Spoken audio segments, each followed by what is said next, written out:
مولانا طارق جمیل کی معافی پر لوگ ناراض کیوں ہیں؟ مولانا طارق جمیل کی جانب سے معافی مانگنے کے بعد ان کے پیروکار اور مداح بھی میدان میں آ گئے ہیں۔ انہوں نے صحافی حامد میر اور میڈیا کو مولانا سے معافی منگوانے پر ان افراد پر تنقید کی ہے۔ مولانا کے بیان کے دفاع کرنے والوں میں بہت سے اداکار، حکومتی وزراء اور یہاں تک کہ معروف صحافی بھی شامل ہیں۔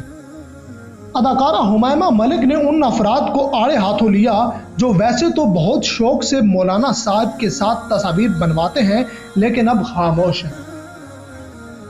حکمراں جماعت پاکستان تحریک انصاف کے وزیر علی محمد خان نے مولانا سے ہی معافی مانگ لی ہے۔ انہوں نے کہا ہے کہ ایک شخص 50 سال پہلے اپنے جاگیردارانہ طرز زندگی سے بغاوت کر کے عالم دین بنا اور ساری زندگی دل کے درد کے ساتھ ہمیں ہمارے پیارے نبی صلی اللہ علیہ وآلہ وسلم کی سیرت اور اللہ کا راستہ بتاتا رہا۔ ہم نے ایک بات پر ناراض ہو کر ان سے معافی منگوائی۔ طارق جمیل صاحب، میں آپ سے معافی مانگتا ہوں، وی آر سوری۔ مولانا طارق جمیل کی حامی جہاں ایک طرف #حامد میر معافی مانگو کا استعمال کرتے ہوئے حامد میر اور دیگر صحافیوں سے معافی کا مطالبہ کر رہے ہیں، تو وہیں چند ایسے لوگ بھی ہیں جو مولانا کی جانب سے مانگی گئی معافی کا یہ کہہ کر دفاع کر رہے ہیں کہ مولانا کے پاس دلائل تو بہت تھے لیکن انہوں نے جاہل سے بحث کرنے کے بجائے معافی مانگ کر اپنی جان چھڑوائی۔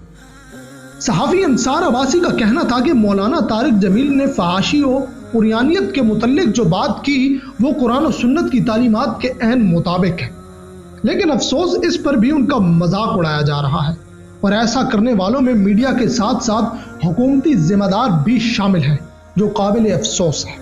مولانا صاحب یا کسی کی بات سے اتفاق کرنا یا نہ کرنا ہر انسان کا حق ہے، مگر میرے خیال میں مولانا صاحب اس پروگرام میں اس سے بہت بہتر رویے کے حقدار تھے۔ جس عاجزی سے انہوں نے اپنے الفاظ واپس لیے، اس سے انہوں نے اپنے آپ کو ایک بار پھر بڑا انسان ثابت کیا۔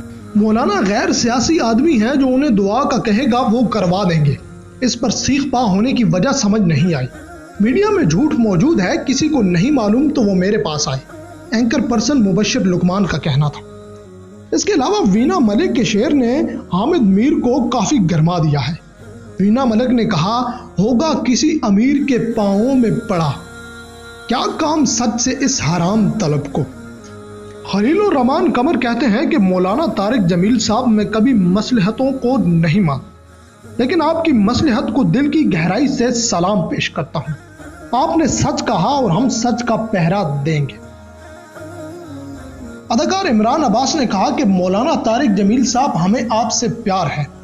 آپ کو لوگوں سے ہرگز معافی نہیں مانگنی چاہیے جنہوں نے آپ کے پیغام کو غلط رنگ دیا۔ اللہ تعالیٰ آپ کے ساتھ ہے۔